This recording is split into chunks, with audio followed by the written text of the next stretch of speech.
how does a leader stay in the game and keep that mindset and keep, not only purposeful, but actually, create action that is positive and forward? Yeah. So I think two things. I think one, I was once described as a hope dealer, which was shocking to me. I had never heard before. And I was like, I don't even think that I understand fully what that is. But I think that it is because of the fact that I haven't given up yet. And because of the fact that I still see a firm enough pathway through change that I can still welcome other people to get on it, right? To join us on the journey, to still keep putting one foot in front of the other, right? Um, I, I do think that leaders have to have a deliberate and usable plan for self-care. Mm, And I say that because I have seen too many of us not just burn out, but burn out on the job and die, right? mm, Um, mm, and so for me, that's a real part of this as well, right? When we take the moment to reset and to refresh and to restore ourselves, mm, then we get to come back to our workplaces in a manner where we are not giving out from our cup, but from our overflow. I have mm. had to learn this the hardest way, Wow. right? I suffered ill health. I had incredible cortisol levels.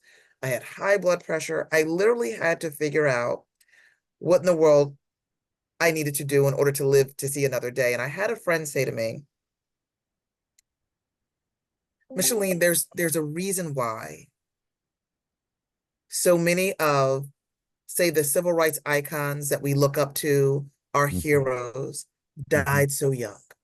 mhm, Not just the ones who were gunned down, like Martin Luther King Jr. or Medgar Evers, but the ones who died in their early 30s, right? Like Zora Neale Hurston and mhm, others, mm, right? And as a result of that, we can love community and still not sacrifice ourselves for the community, because ultimately the community of caregivers, the community of healthcare workers, the community within of leaders mm, need you to be here. mm. So I say this, and I'm certain that's not what you expected me to say. I say this, Yeah. my friend, last year I lost my best friend in the galaxy. She was 59 years old. She was the first African American female to serve as an assignment judge in New Jersey's history. She was brilliant, and her mentor was the Chief Justice of the Supreme Court of the state.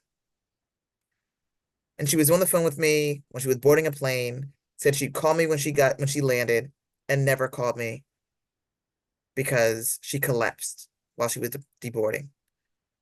And what I will tell you is that literally, candle burning both ends, Mhm, she was a fantastic leader.